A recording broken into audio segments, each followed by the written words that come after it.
Chapter 2 Mrs. Robbins. On the first day of school, Sammy was walking into the North Elementary building. He walked into the main office with a lot of the other kids, and he saw the list of names. He ran his finger down the list until he found his assigned teacher. Her name was Ivana Robbins, and her class met in room 123. He was excited to find the names of his other friends listed in the same class. He walked into the hallways and headed down towards the number of doors until he found the classroom door that had the number 123 on it. It also had Robbins written on it in a font as white as chalk. He opened the door and found himself in a classroom with all the desks facing the whiteboard. There was an elderly lady with bright white hair tied down into a ponytail.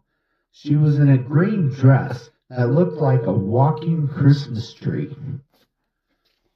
"Hi, Mrs. Robbins," said Sammy as he went to hang his backpack on one of the hooks by the door.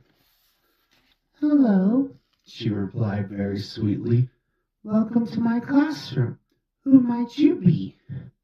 "My name is Samy Kind," said Sammy.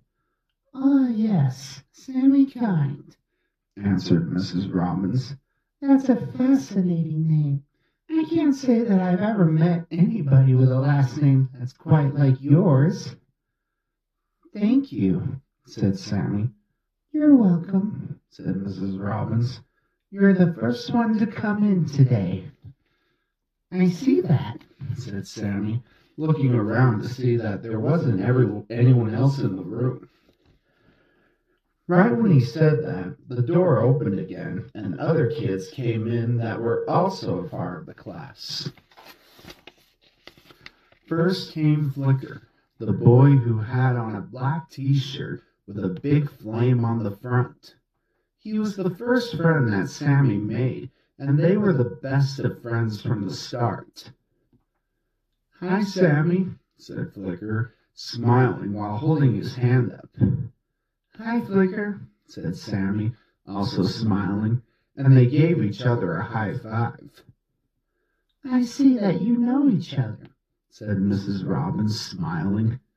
"Me and Flicker became friends last year in the first grade," said Sammy. "Yeah," said Flicker. "He's the most nicest kid you could ever meet." "Yep," said Mrs. Robbins. "I see that.